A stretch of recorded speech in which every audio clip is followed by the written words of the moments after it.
بسم اللہ الرحمن الرحیم۔ بیماری بھی رحمت باری ہے۔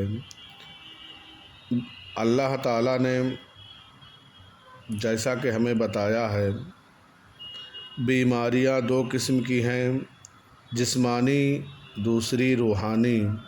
اسلام کا نظریہ اس بارے میں یہ ہے کہ سب سے زیادہ خطرناک اور مہلک بیماری روحانی بیماری ہے۔ نفاق قلبی اور روحانی بیماری ہے، یعنی زبان پر دوستی کے کلمات اور دل میں دشمنی کے جذبات کو نفاق کہتے ہیں۔ یہ بہت سخت اور مہلک بیماری ہے، جس کو لگ گئی وہ دنیا و آخرت میں ہلاک و برباد ہو گیا۔ حضور صلی اللہ تعالیٰ علیہ وسلم کے زمانے مبارکہ میں جو لوگ نفاق کے مرض میں مبتلا تھے، ان کے بارے میں فرمایا گیا کہ ان کے دلوں میں بیماری ہے، اسی نفاق کے سبب آخرت میں ہلاکت خیز اور دردناک عذاب میں مبتلا کیے جائیں گے۔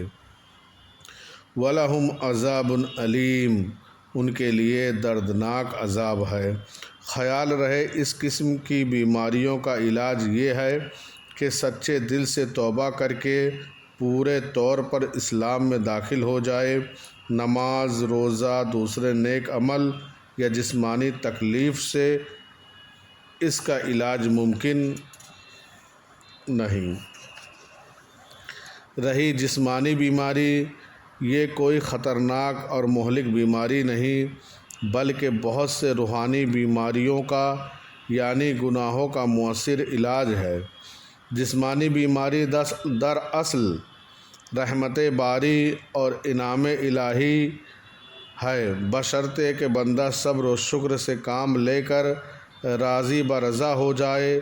بزرگوں کی شان تو یہ ہے کہ بڑی سے بڑی تکلیف کا اس خندہ پیشانی کے ساتھ استقبال کرتے ہیں، جسے آرام و راحت کا ہم جیسے کم ہمت کمزور لوگ ان کی برابری تو کر نہیں سکتے، مگر کم از کم اتنا تو کر سکتے ہیں کہ تکلیف کے وقت صبر و استقلال سے کام لیں اور بے صبری ظاہر کر کے آتے ہوئے ثواب کو ہاتھ سے جانے نہ دیں۔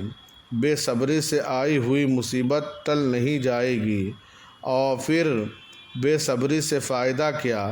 البتہ نقصان ہوگا کہ ملنے والا ثواب جاتا رہے گا، اور ثواب سے محرومی مسلمان کا سب سے بڑا نقصان ہے۔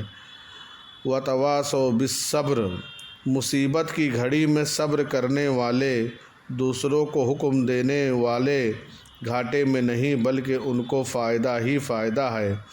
سب سے بڑا فائدہ یہ ہے کہ رب کی مدد و رحمت ان کے ساتھ ہوتی ہے۔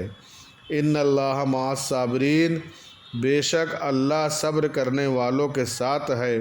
کتنے کم نصیب اور ناداں ہیں وہ لوگ جو بیماری کی تکلیفوں میں بجائے صبر کے بیہودہ کلمات منہ سے نکالتے ہیں، یہاں تک کہ بعض کلمات حد کفر کو پہنچ جاتے ہیں۔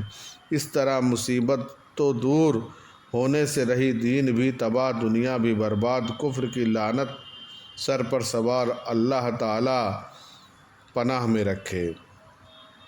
مسلمان جب رنج و غم میں اور مصیبت و تکلیف پر صبر کرتا ہے تو صبر کرنے کے سبب اس کو بے شمار نیکیاں، برکات اور دینی و دنیاوی فائدے حاصل ہوتے ہیں۔ اس سلسلے میں حضور صلی اللہ تعالیٰ علیہ وسلم کے چند ارشاد مبارکہ ہیں۔ مولا تعالیٰ اپنے فضل سے قبول فرمائے، آمین۔ ان کو غور سے سنیں اور اس کے بارے میں جو ہو لوگ اپنی رائے بتائیں۔